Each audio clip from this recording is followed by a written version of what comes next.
Bismillahirrahmanirrahim. Saudara, reformasi institusi menjadi antara agenda utama kerajaan Madani sejak mengambil alih tampuk pemerintahan daripada Julai ataupun November 2022 yang lalu. Dan ia harus diakui sepanjang tempoh tersebut sehingga kini beberapa perubahan dasar berpaksikan reformasi institusi itu telah pun dilaksanakan. Antaranya yang boleh kita sebut adalah dengan pelaksanaan Akta Perkhidmatan Parlimen, Akta Kewangan Awam dan Tanggungjawab Fiskal selain beberapa akta yang sedang dalam proses untuk dimuktamadkan termasuklah pengasingan kuasa peguam negara dengan pendakwa raya dan mengehadkan tempoh Perdana Menteri kepada 10 tahun dan lain-lain. Namun di sebalik semua ini saudara, kita tidak terhalang untuk membuat kritikan terhadap beberapa perkara yang kita lihat tidak kena dan memerlukan penambahbaikan, dan inilah intipati kepada interview yang akan kita laksanakan pada petang ini tentang Akta Kebebasan Maklumat, reformasi ataupun evolusi. Dan untuk sedikit sebagai latar belakang, RUU Kebebasan Maklumat ini dibentang buat kali pertama pada Julai yang lalu, namun ia segera dirujuk kepada Jawatankuasa Pilihan Khas Parlimen selepas mendapat bantahan daripada CSO, masyarakat sivil dan ahli parlimen sendiri. Dan ini mengundang persoalan tentang kemampuan dan keupayaan akta ini untuk menawarkan kebebasan maklumat seperti mana yang terkandung dalam namanya.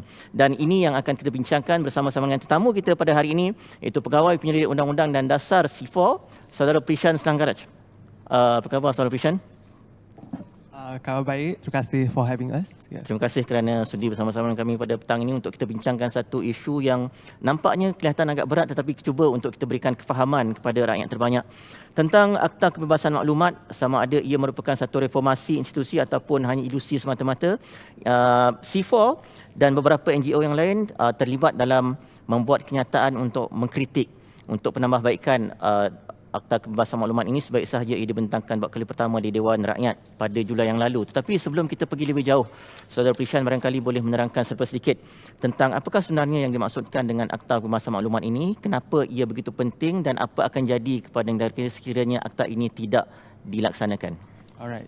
So, saya rasa sebelum kita merujuk pada akta ataupun RUU yang dibentangkan di Parlimen, penting untuk kita faham apa sebenarnya itu kebebasan maklumat ataupun lebih dikenali sebagai Freedom of Information, akronimnya FOI. So, di bawah konsep hak asasi manusia, perundangan hak asasi manusia, kebebasan maklumat ini ditakrifkan sebagai sebahagian daripada kebebasan bersuara.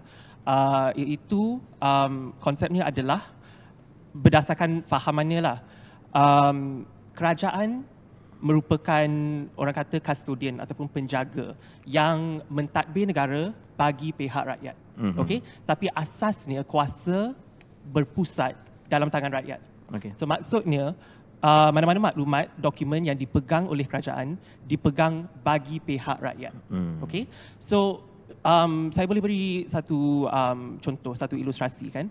Katakan saya pergi ke bank, saya deposit sedikit wang. Wang tersebut dipegang oleh bank, tetapi bagi pihak saya. Right? So katakanlah saya nak withdraw wang yang saya sendiri deposit.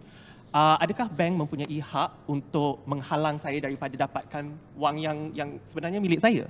Right? Secara amnya, secara umumnya tak ada.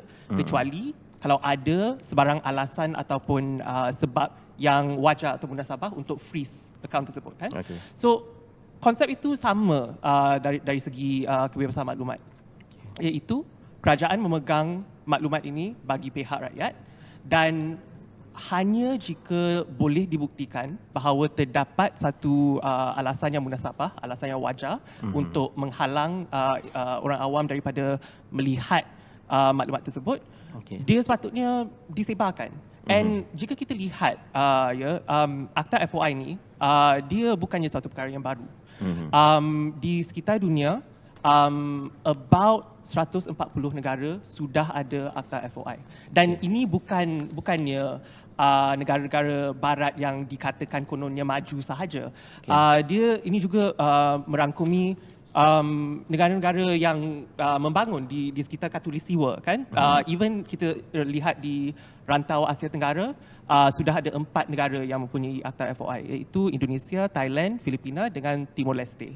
So Malaysia ni boleh dikatakan kita ketinggalan lah sedikit dari segi Akta FOI ni. Tuan tanya apa kebaikan kan? So kebaikan Akta FOI ni ataupun kepentingannya adalah secara amnya dia meningkatkan ketelusan kerajaan, kan? Okey. Jika orang awam mempunyai hak untuk mendapatkan maklumat daripada kerajaan, ia bermaksud perkara-perkara seperti penyelewengan kuasa, salah laku boleh dibongkar dengan lebih senang. Jika kita lihat di negara-negara lain seperti di Mexico, di Sri Lanka, Akta FOI diorang pernah digunakan sebagai permulaan untuk siasatan yang membawa kepada pembongkaran kes-kes salah laku. So benda ni memang penting dari segi membolehkan oversight ataupun kawal selia dilaksanakan oleh orang awam. Okey, barangkali kalau kita lihat kepentingan Akta Kebebasan Maklumat ini ataupun FOI ini, dia lebih tertumpu kepada whistleblower ataupun kepada wartawan dan kepada mereka yang ingin mendedahkan salah laku dan sebagainya. Tetapi di peringkat rakyat terbanyak. Kalau boleh diterangkan apakah sebenarnya kepentingan Akta Kebebasan Maklumat ini bagi kalangan orang awam, layman, dan apakah yang sebenarnya mereka boleh perolehi dengan adanya akta ini sekiranya dilaksanakan? Okay. So, of course, seperti saya kata, kebanyakan kes-kes FOI ni dia digunakan untuk perkara yang sangat tinggi, kan, like siasatan untuk buat expose benda-benda macam tu. Tapi seperti yang tuan kata, memang ada juga kepentingannya dari segi daily life, kehidupan seharian. So sebagai contoh, katakanlah saya seorang penduduk, saya tinggal di Kuala Lumpur, right? Saya di bawah tempat duduk saya di bawah di BKL. So sekiranya satu hari saya mendapati bahawa terdapat satu kawasan lapang yang sebelum ni dia taman riadah, dijadikan ataupun dia ada signboard yang kata telah dijual kepada pemaju untuk buat something, kan? Sebagai penduduk, saya yang tempatan, saya sepatutnya mempunyai hak untuk dapat tahu apa sebenarnya keputusan yang membawa kepada tanah tersebut dijual, kan? Sebab yang tu is my right as a penduduk of that kawasan. And benda-benda macam tu kita boleh fikir tentang penduduk di kawasan pesisir pantai di Pulau Pinang, di mana komuniti nelayan, yang mana tanah mereka dijual untuk pembangunan. Kita boleh fikir tentang komuniti orang asli yang masih tidak mendapat informasi tentang kawasan tanah yang diteroka, right? Terdapat banyak perkara yang boleh dibuat sekiranya individu mempunyai hak untuk mendapatkan maklumat. Sebab sekarang penyebaran ataupun pendedahan maklumat tu berdasarkan budi bicara sahaja. So that is a problem lah. Jadi adakah sebenarnya kita juga perlu menyedarkan rakyat, memberikan literasi ataupun pendidikan kepada rakyat tentang kepentingan ataupun keistimewaan Akta Kebebasan Maklumat ini, dan apakah yang boleh diperolehi oleh rakyat dengan adanya akta ini, ataupun sebenarnya kita implement dulu akta ini barulah kita memberikan kesedaran kepada rakyat, ataupun perlu serentak ataupun macam mana? Ya, betul. Saya rasa dua-dua perkara itu boleh serentak. So saya selalu katakan FOI ni dia ibarat satu orang kata catalyst untuk memacu negara ke arah demokrasi yang lebih matang. Saya rasa di Malaysia kini disebabkan satu sejarah yang mana kerajaan bersifat paternalistik kepada rakyat, di mana benda-benda ni dirahsiakan, orang awam dikatakan tak perlu ambil tahu tentang perkara-perkara ini, kan? So saya rasa oleh sebab itu mindset dan mentaliti rakyat Malaysia ni, kita macam tak ada sikap tak mengambil tahu, sebab kita rasa benda ni terlalu jauh daripada kehidupan seharian, jadi tak perlu nak ambil tahu. So saya rasa FOI ni merupakan satu langkah yang penting untuk mendorong rakyat Malaysia untuk mengambil tahu, untuk faham bahawa isu-isu tata kelola, isu-isu governance, biarpun di peringkat persekutuan ataupun di peringkat local government, di pihak berkuasa tempatan, is something that matters. Saya sebagai rakyat Malaysia, saya sebagai pembayar cukai, benda-benda ni penting untuk saya bukan saja mengambil tahu, tapi mengambil turut serta. And saya rasa dengan adanya Akta FOI ni, kita boleh mula membina satu budaya di Malaysia di mana rakyat lebih celik tentang isu-isu tata kelola dan governance. Yeah. Maknanya dengan melaksanakan akta ini, ia sekaligus menjadi satu bentuk pendidikan kepada rakyat bahawa mereka sebenarnya mempunyai hak untuk mengetahui perkara-perkara tersebut. Kalau selama ini kita tidak kita selalu tertutup daripada mengetahui perkara-perkara yang berkenaan dengan hak kita sendiri, berkenaan dengan kepentingan awam dan sebagainya. Okey, sekiranya akta kebebasan maklumat ini berjayalah, kita lihat ia akan dilaksanakan pada satu hari nanti, di mana agaknya maklumat-maklumat tersebut boleh kita perolehi? Adakah ia akan dibuka secara umum di website-website tertentu ataupun ia perlu melalui proses permohonan dan sebagainya? Okay, so sebenarnya di bawah Akta FOI, jika kita lihat di template di sekitar dunia, terdapat dua cara pendedahan dilaksanakan. Nombor satu adalah pendedahan menurut permohonan. So saya sebagai seorang individu, saya akan menghantar permohonan kepada agensi tertentu dan sekiranya permohonan itu relevan, maklumat itu akan dihantar balik kepada saya. So yang itu nombor satu lah. So dia macam case by case basis kan. Nombor dua adalah permohonan secara umum, dikatakan pendedahan proaktif ataupun proactive disclosure. So maksudnya adalah di bawah akta tersebut akan ada satu senarai jenis-jenis maklumat yang wajib didedahkan oleh kerajaan, agensi tersebut secara umum. Boleh dilakukan secara digital, secara bertulis, anything, tapi tuntasnya dia perlulah, dia wajib.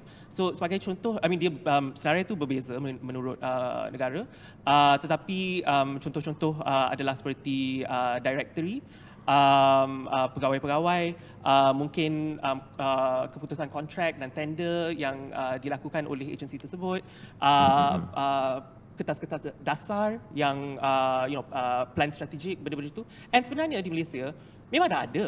Dah ada banyak agensi yang memang sedang buat. Jika kita lihat sebagai contoh, laman web Parlimen, memang dah semuanya tertera di situ untuk orang awam melihat. Tapi masalah sekarang, kita tak ada satu piawaian yang standard untuk semua agensi. So ada agensi yang seperti Parlimen memang ada semua. Ada agensi lain yang kurang, yang orang tak dapat nak tengok. So di bawah akta FOI ni sepatutnya kena adalah satu di samping proses permohonan tersebut, kena ada juga peruntukan yang menyatakan terdapat beberapa kelas maklumat yang wajib dizahirkan tanpa permohonan. Okey, saya nak bawa satu contoh lah. Sekiranya sesuatu kawasan tersebut berlaku banjir sebagai contoh ataupun bencana, di mana ada banyak soalan yang ingin kita tanyakan. Ada maklumat-maklumat, info-info yang ingin kita ketahui. Antaranya, macam mana boleh jadi banjir? Contoh, yang akan ditanyakan oleh kejiranan di situ. Dan adakah sudah berlaku proses risiko dan sebagainya? Adakah projek saliran yang diumumkan dalam belanjawan yang lalu telah pun dibuat ataupun tidak? Dan banyak lagi soalan-soalan yang lain. Bagaimana untuk kita mendapatkan info-info ini, dan adakah akta kebebasan maklumat ini sebenarnya akan membantu kita untuk mendapatkan maklumat-maklumat ini tanpa terlalu banyak masalah? Okey. So sebenarnya itulah asas FOI kan. Dia memberikan orang awam satu hak untuk mendapatkan maklumat. Seperti saya kata tadi, sekarangnya kebanyakan maklumat akan didedahkan menurut budi bicara agensi ataupun kementerian yang relevan. Melainkan sekiranya ada di bawah akta tersebut satu proses untuk mendapatkan maklumat. So, sebagai contoh, jika kita lihat di bawah Kanun Tanah Negara ataupun SSM, so itu merupakan contoh-contoh penzahiran maklumat yang memang dah ada proses.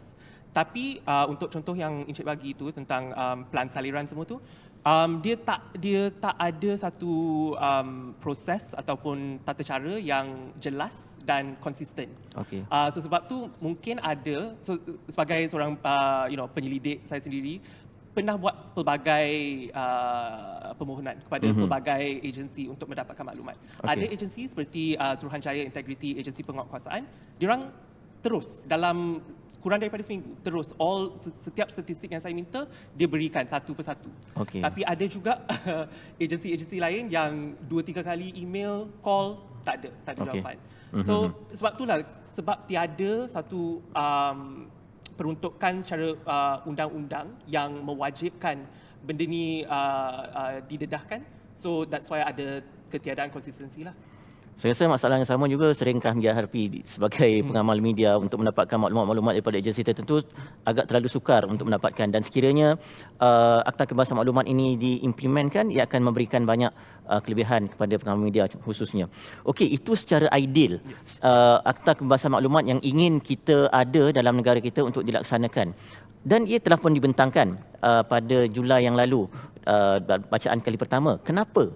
Ia adalah merupakan satu akta yang barangkali tidak menepati seperti mana yang kita hasratkan dan dibantah oleh beberapa NGO termasuk C4. Okay, so akta FOI ni, okay, so sebagai latar belakang, C4 dengan beberapa NGO lain seperti CIJ, Artikel 19, kami memang dibawa masuk, kami dijadikan sebahagian daripada suatu jawatan kuasa yang ditubuhkan oleh Bahyu, Bahagian Hal Ehwal Undang-Undang, untuk mendraft satu RUU FOI ni yang disyadangkan. So dah selama lebih daripada setahun, kita orang bekerjasamalah dengan kerajaan, dengan badan-badan kerajaan lain untuk mendraft RUU ni, dan hasil dapatan tu kami telah bentangkan dan dah kerja kami selesai lah. Akan tetapi apabila kami lihat RUU yang dibentangkan di Parlimen pada Julai lalu, sememangnya terdapat terlalu banyak kelompongan yang kami berpendapat dia bukan sahaja tidak ideal, tetapi secara basic dia tak akan berfungsi. Okay. FOI tu dia berdasarkan RUU yang dibentangkan, FOI ni tidak akan mencapai matlamat yang dinyatakan. So memang ada banyak kekurangan RUU tersebut, tapi saya rasa yang paling utama adalah dari segi interaksi RUU FOI dengan akta-akta rahsia yang sedia ada. Okay. So saya rasa kebanyakan orang memang dah faham dan kenal Akta Rahsia Rasmi 1972, yang mana akta tersebut memberikan budi bicara yang sangat luas kepada kerajaan untuk mengelaskan dokumen, mana-mana dokumen sebagai rahsia rasmi. So apabila dia dikelaskan, dia sulit, dan penyebaran dokumen tersebut dijadikan sebagai jenayah, perbuatan jenayah. Akan tetapi, Akta Rahsia Rasmi bukannya the only undang-undang rahsia yang wujud di Malaysia. Okay. Kami buat satu survey setiap akta persekutuan, dan daripada sekitar 700 akta persekutuan yang kini berkuasa, hampir kira-kira 165 akta persekutuan mempunyai peruntukan kerahsiaan, iaitu sekitar 25%. So bayangkan, 25% undang-undang di Malaysia mempunyai peruntukan kerahsiaan. And sometimes akta tu pada saya bila kita lihat, dia macam tak ada apa-apa perkara yang terlalu sensitif sehingga memerlukan kerahsiaan tu. Sebagai contoh, akta kualiti alam sekeliling, akta racun makhluk perosak, akta lembaga penggalakan pelancongan, akta lembaga koko. Apa unsur sensitif sehingga memerlukan satu peruntukan kerahsiaan yang orang kata blanket ban untuk setiap maklumat yang berkaitan dengan akta dan badan tersebut tidak boleh disebarkan. And of course another example of akta yang mempunyai unsur kerahsiaan ni, akta tabung haji juga mempunyai peruntukan kerahsiaan. So kita dapat lihat apa yang mungkin atau mampu terjadi sekiranya kerahsiaan ini dia terbenam. And the problem is akta FOI ni ataupun RUU FOI ni, dia menyatakan di bawah senarai maklumat yang dikecualikan adalah mana-mana maklumat yang tertakluk kepada undang-undang rahsia yang sedia ada. Okay. So maksudnya, jika RUU ni lulus, mana-mana maklumat yang di bawah 165 akta tersebut, dia tak boleh disentuh. Okay. So and di bawah senarai itu, pelbagai lembaga, badan-badan akan dikecualikan secara sepenuhnya. So itulah sebenarnya membuatkan kami tertanya-tanya, apa sebenarnya, adakah akta ini akan dapat memecahkan budaya kerahsiaan yang dah lama terbenam di birokrasi Malaysia ni? Jadi secara idealnya Akta Kebebasan Maklumat ini seharusnya dia membebaskan segala maklumat dan dia akan juga override semua 165 akta yang mempunyai unsur-unsur kerahsiaan termasuklah Akta OSA. Yang selalu kita dengar ialah OSA lah. Saya tak tahu ada 165 akta yang lain yang turut ada kerahsiaan ini. Tetapi ia tidak berlaku. Adakah sebenarnya NGO-NGO ini termasuk C4 ada dilibat urus dengan Bahyu dan sebagainya dalam proses awal untuk mendraftkan Akta Kebebasan Maklumat ini, dan adakah perkara ini tidak dibangkitkan pada ketika itu? Okay, so kami memang dilibatkan dari permulaan sebab Bahyu merupakan agensi peneraju untuk FOI ni. So diorang memang yang plan, yang buat persediaan awal untuk mendraft dasar-dasar FOI. So sememangnya dalam jawatankuasa setiap benda ni dibangkitkan. Sebenarnya dari perspektif CSO kita orang dah draft satu RUU model yang kita kata ideal scenario. Of course kita faham kami takkan dapat the ideal, tapi yang ni boleh dikatakan sebagai satu rujukan yang diberikan kepada kerajaan sebagai ini bukan satu rujukan yang dicadangkan. Okay. And memang di bawah semua cadangan kami benda-benda ni diterangkan secara dihuraikan. Kita memang ada bagi tahu. So that's why I think bila kita nampak RUU yang dibentangkan tu boleh katakan macam agak memberanjatkan jugalah kita because it looks like input kita orang ni tidak diambil kira langsung ataupun tidak diindahkan. So dia mendatangkan persoalan lah setakat mana involvement kita orang ni sekadar kosmetik sahaja.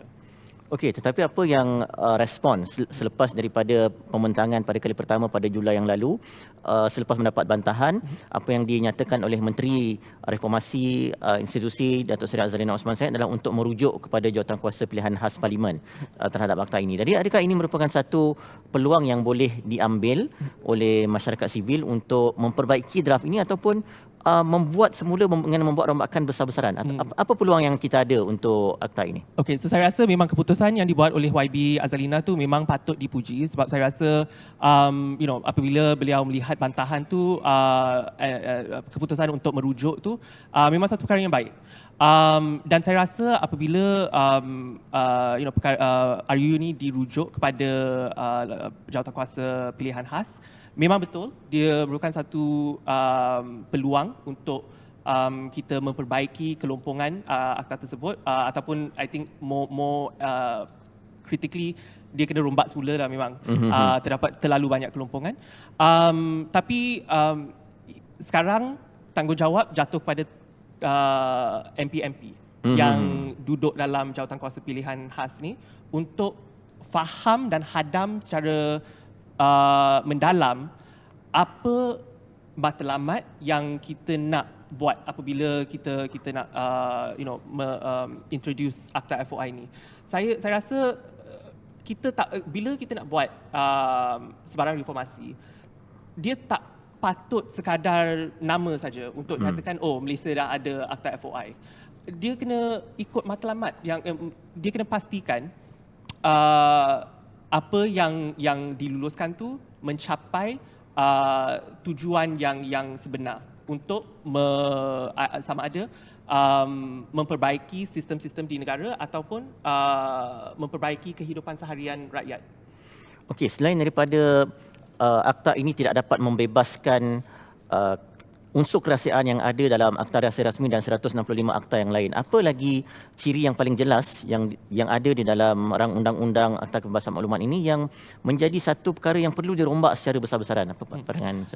Okey, so satu lagi isu yang kami nampak adalah dari segi kebolehcapaian ataupun orang kata accessibility.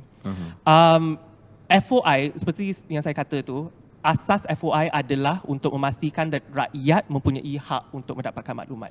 Oleh sebab itu, untuk orang kata melaksanakan FOI secara terbaik, perlu mengurangkan sebaik mungkin halangan yang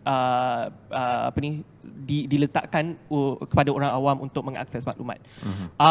Menurut RUU FOI ni, seorang pemohon harus menjadi rakyat Malaysia yang berumur 18 tahun dan ke atas, dan dia kena menunjukkan bahawa permohonannya adalah untuk salah satu daripada 4 tujuan yang disenaraikan. Okay. So di bawah tujuan tersebut, either nombor 1, tujuan anda adalah untuk membetulkan maklumat ataupun data peribadi. Nombor 2, sekiranya anda merupakan seorang pelajar ataupun penyelidik di institusi pengajian tinggi di Malaysia. Nombor 3, sekiranya anda merupakan pengamal media.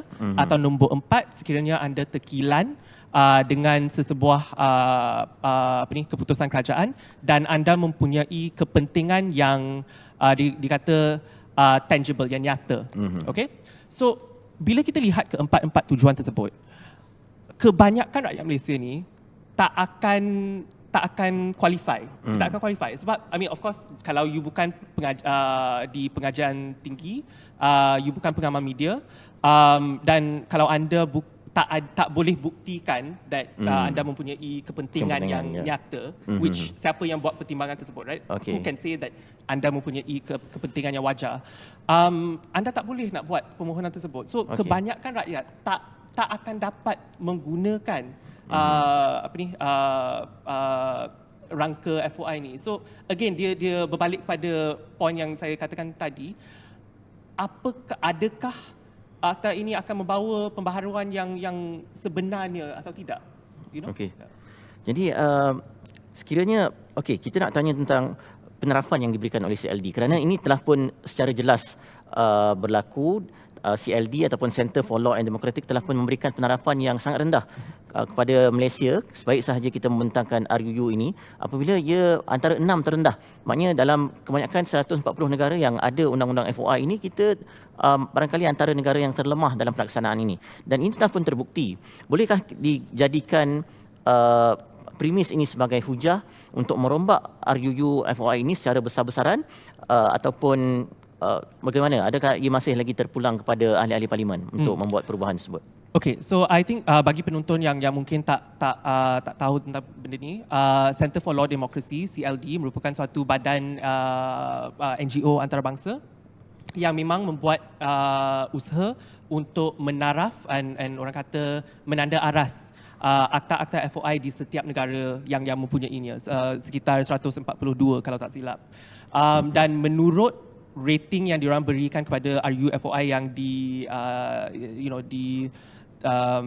bentangkan oleh kerajaan pada Julai lalu, akta tersebut mendapat tangga ke-6 tercorot. So 6 dari the bottom. Dan jika kita lihat rumusan yang diorang berikan dalam report tersebut, memang dia sama seperti kritik yang diberikan oleh NGO-NGO tempatan. Memang benda-benda pengecualian yang terlalu meluas, kebolehcapaian yang tidak cukup, memang semua sama.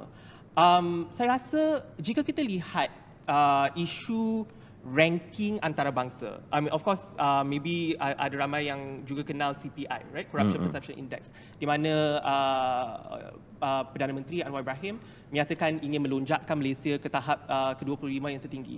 So sememangnya saya rasa dari segi nama Malaysia di pesada antarabangsa tu, mungkin ranking tu satu perkara yang dia boleh dikatakan sebagai penada aras. Dia macam is a guidance. Tapi saya rasa jika kerajaan cuma nak fokus kepada mengejar ranking tu tanpa melihat konten sebenarnya, dia macam prioriti yang terpesong. Saya rasa yang pentingnya daripada ranking CLD ni, saya haraplah dia menjadi sebagai satu, orang kata, wake up call kepada kerajaan untuk melihat betapa kurang memuaskan RUU ini, dan melihat apa cadangan untuk memperbaiki, untuk memastikan kita ni at least, kalau bukan ideal, at least mencapai standard yang minimum. Right? Saya rasa benda tu yang penting. Bukan sekadar ranking semata-mata, tapi jika kita nak buat sesuatu, at least buat betul-betul lah. Saya rasa saya percaya kita boleh buat yang lebih bagus. Okey, kalau kita nak melihat sedikit perbandingan lah. Kalau dalam ranking yang dibekalkan oleh CLD tu, siapa yang nombor 1 dan kita berada di 137. Kalau kita boleh sedikit buat perbandingan siapa nombor 1, nombor 2 dan siapa ataupun mana negara-negara yang berada lebih kurang sama dengan kedudukan kita. Okay, so yang tu merupakan satu perkara yang menarik kan, sebab nombor 1, so ranking CLD tu, RTI rating dia berdasarkan akta tersebut sahaja, wording akta. Dia tak melihat pelaksanaan. Okey. So nombor 1 menurut aktanya adalah Afghanistan. Okey. Yes. Tapi obviously dari segi pelaksanaan mungkin dia tak mencapai lah tahap nombor 1 obviously kan. Okay. So that's why again another reason kenapa saya katakan tu, ranking semata-mata dia tak penting. Because even you know kita berfikir tentang negara-negara yang nombor 1 dari segi CPI yang kita you know melihat lebih maju dari segi governance diorang seperti Sweden, Australia, diorang ni dalam tahap 20-30 dia okey tapi dia tak di atas. Berbanding dengan Malaysia yang terletak di bottom 10 tu, negara lain Philippines juga berada di situ. So yeah, I think basically ranking tu saya rasa kurang penting berbanding dengan ulasan yang diberikan.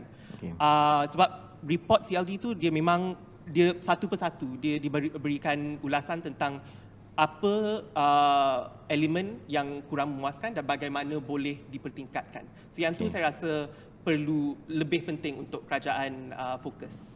Okey, baik.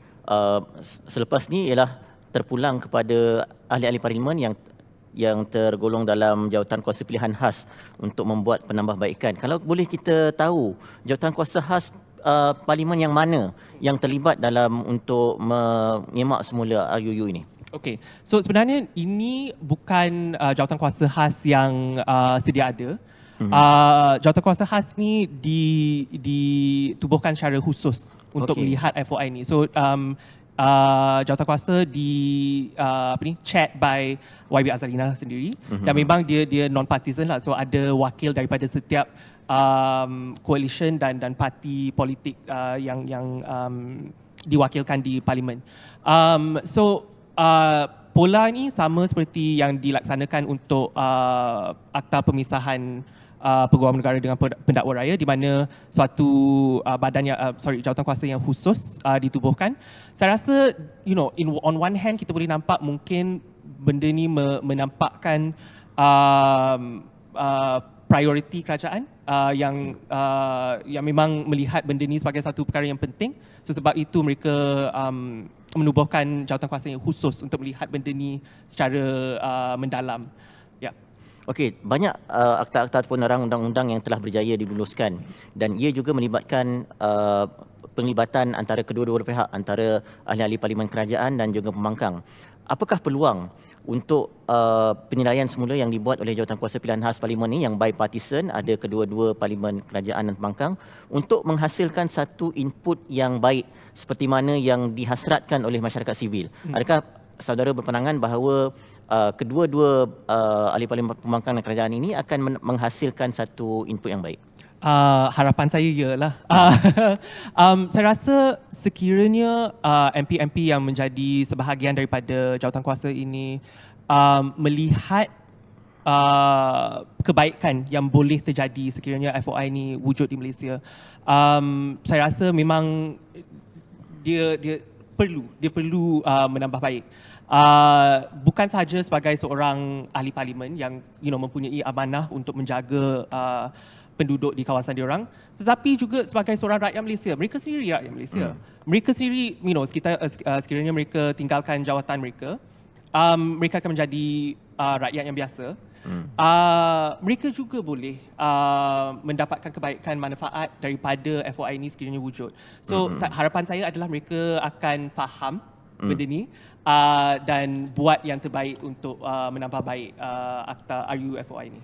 Okey, Adakah kita meletakkan sepenuh harapan kepada mereka ataupun sebenarnya masih ada ruang kepada masyarakat sivil, CSO, untuk turut dilibatkan sama dalam proses perujukan dan penilaian ini untuk menghasilkan input yang lebih baik untuk RUU ni? Yes. So saya rasa memang ya. Ada dua pihak kan. So dari perspektif CSO, NGO, aktivis yang memang dah lama bekerja dalam tema ini, kita orang sudah menghantar ulasan dan feedback dan cadangan kepada jawatankuasa untuk dinilai. So benda tu memang is ongoing lah, kita memang ada satu back and forth dengan jawatankuasa. Tetapi dari perspektif saya rasa masyarakat secara umum mempunyai satu fungsi dan tugas juga. Seperti saya katakan, FOI ini sebenarnya mempunyai manfaat untuk memperbaiki ataupun menaik taraf orang kata public participation ataupun penglibatan awam dalam hal-hal tata kelola. And saya rasa langkah pertama adalah untuk memastikan bahawa orang awam yang bukannya CSO, NGO, bukan aktivis, tapi sebagai seorang rakyat yang biasa lay person, anda boleh beritahu MP anda, first find out siapa MP anda and hantar mereka surat ataupun email untuk bagi tahu mereka benda ni memang penting. Benda ni satu perkara yang anda nak lihat diluluskan di parlimen dan dilaksanakan secara terbaik. Saya rasa itu merupakan langkah yang boleh dikatakan asas ataupun pertamalah untuk orang awam melibatkan diri dalam hal-hal governance. Itu merupakan satu kesedaran yang mungkin kita belum biasa untuk berbuat, iaitu akses kepada ahli-ahli parlimen kita, dan kita request, kita minta mereka untuk membincangkan ataupun membawa perkara ini ke atas. Okey, saya nak tahu kalau saudara ada maklumat ini, iaitu siapakah anggota-anggota parlimen yang menganggotai jawatankuasa pilihan NAS ni, ataupun ia sebenarnya pun satu rahsia juga? Sebenarnya saya tak pasti sebab saya boleh katakan bahawa penglibatan dalam jawatankuasa ni kalau tak silap saya di bawah Akta Rasa Rasmi. Kalau tak silap saya. Sebab saya ingat untuk jawatankuasa kajian yang saya nyatakan tu, ya memang I ingat I kena sign borang. Untuk JKPK tu I tak pasti sangat, tapi kalau tak silap saya perkara itu memang dah di-announce, tapi saya tak nak. Okey, faham. Tapi saya boleh nyatakan memang ada representatif daripada setiap parti lah yang utama. Kalau boleh kita dapatkan sedikit gambaran juga dari segi timeline. Berapa lama masa yang akan diambil oleh jawatankuasa pilihan khas ini untuk membuat penilaian, mesyuarat sesama mereka, mendapatkan maklumat daripada CSO sebelum dibentangkan semula di Dewan Rakyat? Okey, berdasarkan kefahaman saya, JKPK diberikan masa sekitar 3 bulan kalau tak silap. So hasil diorang, output diorang perlu dihabiskan sebelum sidang parlimen yang seterusnya pada bulan 12 nanti. So dalam masa itu mereka kena habiskanlah setiap kajian yang diorang buat dan menghasilkan satu laporan yang kalau semua berjalan dengan lancar akan dibentangkan pada bulan Disember nanti. Okey, kita ada masa yang cukup terbatas kerana bulan 12, dan sekiranya tidak berlaku pilihan raya umum, maka akta ini dia akan melalui satu tempoh yang cukup kritikal. Okey, saya nak tanya tentang apa tadi saya lupa, tentang macam mana untuk memastikan akta ini dia menepati apa yang kita hasratkan, iaitu adakah mereka mempunyai masa yang cukup dan apa perkara-perkara yang boleh menghalang akta ini daripada mencapai hasrat yang ingin kita capai, iaitu kebebasan maklumat yang sebenar yang ingin kita capai secara ideal. Okey. So saya rasa terdapat beberapa halangan yang mungkin akan menjadi prevent us daripada mencapai apa yang dihasratkan. Nombor satu adalah of course political will. Sama ada sebab saya boleh kata sebab kami pernah ada mesyuarat dengan beberapa MP dan salah satu kegusaran yang dibangkitkan oleh diorang adalah apabila maklumat-maklumat ni didedahkan, adakah terdapat risiko bahawa benda tu akan dipolitikkan. Seperti yang saya nyatakan tadi, jika kita lihat di negara lain, Akta FOI pernah digunakan untuk membongkar kes-kes rasuah, kes-kes penyelewengan kuasa. So saya rasa mungkin terdapat kegusaran dari segi ahli politik yang mungkin benda ni akan membawa skrutini yang tidak diingini. So mungkin itu satu perkara yang akan menjadi halangan. Selain itu, saya rasa kekurangan kefahaman tentang FOI ni. Sebab terdapat salah faham bahawa jika ada FOI ni, setiap maklumat yang dipegang oleh kerajaan tu akan disebarkan dan didedahkan. So of course, people akan menyatakanlah, what about details tentang senjata Malaysia, maklumat peribadi, kesihatan, benda-benda tu. Ada seorang yang tanya kertas SPM. Okay. Benda tu akan boleh ke saya nak FOI? Okay. Obviously not, bukan. Okay. Di bawah FOI ni, dia konsepnya adalah secara umum maklumat itu perlu didedahkan kecuali terdapat alasan yang munasabah. Dan memang jika kita lihat example luar negara, ada satu proses lah, dia ada ujian kemudaratan di mana anda perlu menilai sama ada pendedahan maklumat ini akan mendatangkan atau membangkitkan sesuatu kemudaratan yang nyata, dan ada juga ujian kepentingan awam di mana meskipun ada kemudaratan tersebut, adakah kepentingan awam adakah pendedahan tersebut dalam kepentingan awam. So benda-benda ni, dua ujian ni, kemudaratan dengan kepentingan awam ni akan menjadi sebagai protection lah, orang kata safeguard, untuk memastikan mana-mana maklumat yang memang sensitif. Sebab kami akui, kami bukan sebagai CSO, kita bukan nak semua maklumat disebarkan. Memang ada justification yang wajar, tapi itulah dia perlu ada proses, sistem dan kriteria yang jelas untuk membolehkan rahsia itu disimpan. So saya rasa kesalahfahaman tersebut juga akan menjadi satu halangan, dan itulah I think tugas NGO CSO untuk menyebarkan kesedaran awam tentang bagaimana sebenarnya FOI ini dilaksanakan. Okey, kerana kita sebelum ini banyak pengajaran-pengajaran yang kita lalui daripada sejarah-sejarah yang lalu. Kita pernah berdepan dengan kes penyelewengan 1MDB yang disebut sebagai kleptokrasi yang terbesar dalam dunia, dan juga beberapa insiden-insiden lain yang melibatkan RCI tabung haji dan sebagainya. Dan itulah kepentingan Akta Kebebasan Maklumat ini, kenapa ia perlu diangkat, diimplementasikan berbanding dengan kemudaratan-kemudaratan lain yang sebenarnya ada mekanisme untuk ujian kemudaratan dan sebagainya untuk mengatasi perkara tersebut.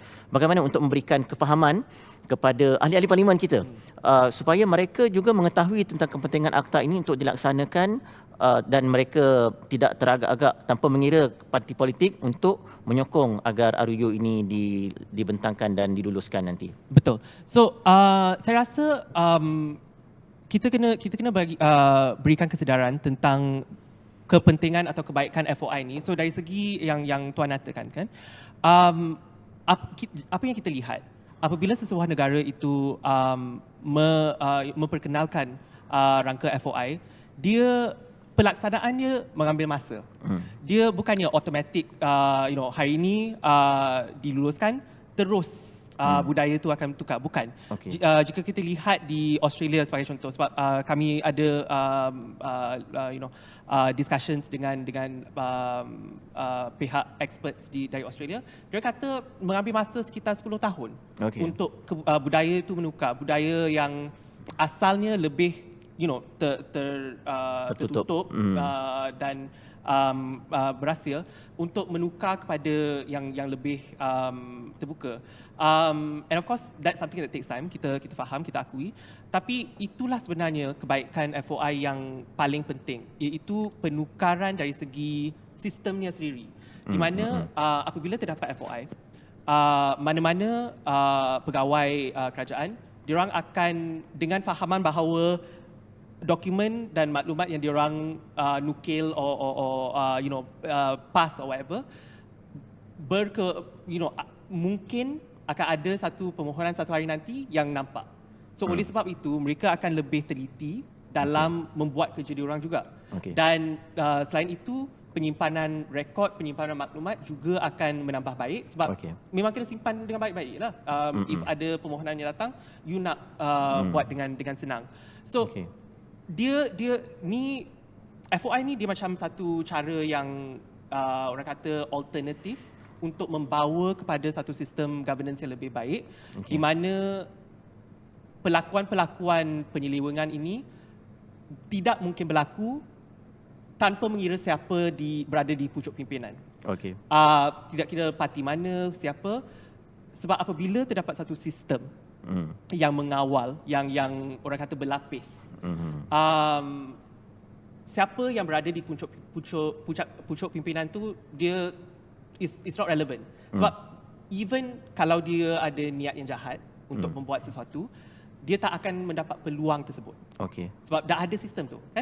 So saya rasa itulah perkara yang mungkin dapat convince ahli-ahli politik ni, that tanpa mengira siapa yang pembangkang, siapa yang kerajaan, kalau ada sistem, dia sama rata. Semua dah terlindung, semua equal. Sebagai penutup, saya nak minta Saudara Prishan untuk memberikan sedikit guidance ataupun pesanan kepada rakyat Malaysia yang menonton rancangan ini untuk memberikan permohonan ataupun request kepada ahli-ahli parlimen mereka, dan ada satu pandangan bahawa ini bukanlah satu isu yang bersifat politikal, tapi sebenarnya ini merupakan kepentingan negara, kepentingan awam yang perlu kita perjuangkan untuk kelebihan ataupun kepentingan anak-anak cucu kita 10-20 tahun akan datang. Dan tanpa mengira parti politik yang anda sokong, tanpa mengira kepentingan politik yang anda ada, akta ini perlu diluluskan dengan ideal, dengan cara yang betul, bukan kosmetik, dan sebaliknya ia perlu dijayakan dengan sebaik mungkin. Pesanan kepada seluruh rakyat yang menonton ini. So seperti yang saya nyatakan, change begins with you. Saya rasa terdapat satu sentimen yang boleh dikatakan ramai orang dah ibarat give up.